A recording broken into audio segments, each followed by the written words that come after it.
Matty, you've just announced your 23-player squad for the upcoming Euro qualifiers against Belarus and Denmark. What's your initial feelings afterwards? Well, I think it never changes. It's always the same. It's the excitement around the announcement of the squad. It's the excitement about getting closer to working with the players. And I suppose from my perspective, no different for the staff and players, it's that excitement to rectify, repair, obviously from November. The biggest thing for us is that we've had time between, not just to reflect, not just to super prepare and be the best prepared going into this window, but it's an opportunity for those players to develop at clubs physically, which we've spoken about in the past. There's been a six-month period now where you'd like to see the growth, and I've been watching that closely through the monitoring of our players, where we've got numerous players now playing and sustaining their positions in first team environments, which was a must for us as a national team, to be able to provide the progress and the development from those players in that particular area, just purely from a physical standpoint. Several changes to the November squad. Returns for Alex Williams, Evan Watts, George Nevett and of course Rhys Thomas. Just how good is it to have them all back in contention now? Yeah, I think there's a constant evolution of this squad, and there's constantly been movement, whether that's through players' injuries, providing opportunity for the high potential players. We've got super talented right throughout the age groups, and I think it provides, you know, a wonderful opportunity for people to come in and continue to impress and want to impress both on and off the pitch. You know, yes, we've had indifferent results, but what we can I suppose highlight is the achievements that we have had both on the pitch in performance to a degree, and off the pitch in developments that we've made as well as a group of players. You know, we've always got this ethos of brotherhood, and it's the players that create that themselves and they protect it. We've spoken about no blame culture when we go through trauma and we've gone through defeat, and we just make sure that our environment is precious, and the environment the way it is in terms of how elite, how professional and how enjoyable it is contributes to the success. Now hopefully we'll get to a point that turns into success on the pitch more consistently, so there's a number of factors that will help us in this window, but the biggest thing for me is having the fire in the belly to be able to repair from that November defeat against Belarus. 3 first call-ups as well, Oliver Bostock, Elliot Myles and Elliot Thomas. What's your thinking behind them, and what do you think they'll bring? Well, listen, they're players that continually evolve throughout the age groups. You know, these players have worked with us from a young age. They're continuing to do some great things at club. And through our monitoring, I think it's just a decision of when to challenge these players in the right environments. I think for Ollie and Elliot, there's been really good collaboration between myself and Chris Gunter, obviously involving Craig Bellamy in that as well, in terms of making these decisions of what's right for the players. They are naturally preparing for, you know, the UEFA tournament in the summer, and we want to support that as well. So there is a right time and a wrong time, and the right time is now to include these players in the 21s campaign, to give them that exposure, and to potentially give them game time in these games as well. And then the action plan for them, no doubt, will be to then play in their own age groups come the summer and make that under-19s group really super competitive. The talents of both those players you've mentioned are super incredible, and even though they're both developing at different rates, but you know, we want to support the high potential, we want to support the talent.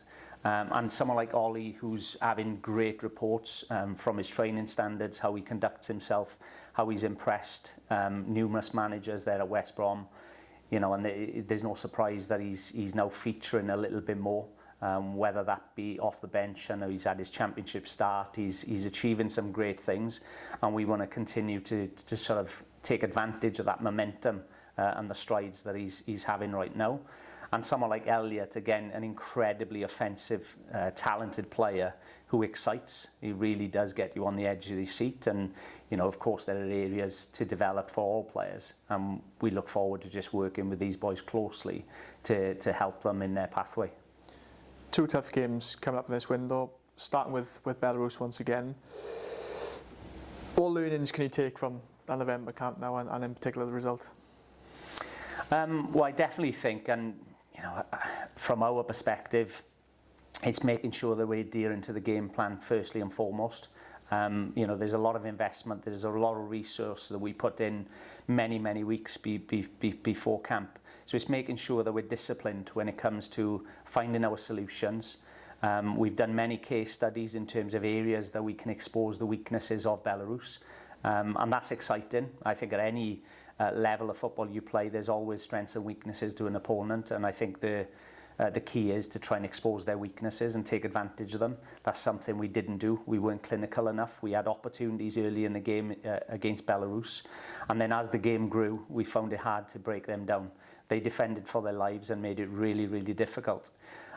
So, you know, there are opportunities that I'm excited by. And I think for me, as a mentality piece, it's the momentum that we missed in November to take away from our, you know, wonderful win against Austria, that we need to rectify. We need to repair that, and the players have got another opportunity. This is what I see really positive about this situation, that the next game is again the same opponent and we're now playing at home. So the onus, of course, is with us. I want to be attacking minded. I want to be aggressive in everything we do. And like I mentioned earlier, I think with the physical development with a lot of the players and the close monitoring we're doing, the data is showing that we should not just compete better, but we should get better outcomes in terms of performance and hopefully result as well. And of course, Denmark rounds up the international window for us. I guess the main message going to that game is trying to get one back at them after the 6-2 defeat back in September. Yeah, that's right. But listen, there's no denying the fact that they're a super strong outfit. You know, just like Belgium, just like Austria, every team in this group has been super competitive. And that's been quite hard for us to manage at times. Denmark, we know from the last campaign when we had that super away result at the start of our campaign, they totally wiped the floor and changed their age group, so all their all-fours were introduced. So we kind of knew that they were going to be super strong because they've had that experience, and we found it tough for them, even with the last group of players, to compete against that all-four group. So that's what we're prepared for. You know, again, you know, through physicality being the challenge, and that's been our biggest challenge in this campaign. But we are maturing, we are developing as a group of players. We show great humility in terms of staying grounded, but also having a determination now and having a spark and something that really motivates us to get one back. And I think that has to be a siege mentality. That has to be the mentality. It certainly is with myself. No different to the Belarus game. You know, we've never beaten Belarus in an under-21s fixture, ever. Like, if that's not enough motivation, then I don't know what is. That's definitely my carrot. And that's what I'll be dangling in front of the players. We've got an opportunity to rectify in this window. And even though we might not achieve that with result, and that's fine based on the adversities and the traumas we've been through, but I would certainly want a much more competitive mentality, and I would definitely want certain areas improved. But albeit, you know, we are reflecting on some of our achievements that we have had on pitch. Sometimes the results don't always reflect that, but we know internally that we're achieving some great things with this group of players, and I think that family and togetherness that they've shown us really excites me, because there's support there internally. They want the success for each other, both on the training pitch and ultimately in the games as well. And finally, of course, back at Rodney Parade for the first time in 5 months. You want to get back to winning ways. Just how special would it be to get back to winning ways in front of the red wall as well? Yeah, well, it's something, you know, that study shows, I suppose, over the last number of years, our form away from home has been a lot better. You know, we went unbeaten for 2 years as an under-21s age group. So yeah, we've never really overcome that. But again, that is the carrot. That is the you know, the incentive for us is to put things right. And I think with the growth of this young group, you know, we have got opportunity to change things, and that's how we should look at it. You know, we've got opportunity to continue to evolve. We've got an opportunity to grow together, but we've got opportunity to put things right. And that's what I want for the benefit of these players and, you know, the legacy of this campaign.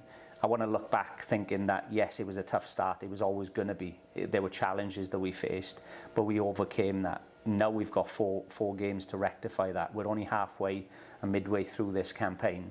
So it presents us a real opportunity to correct.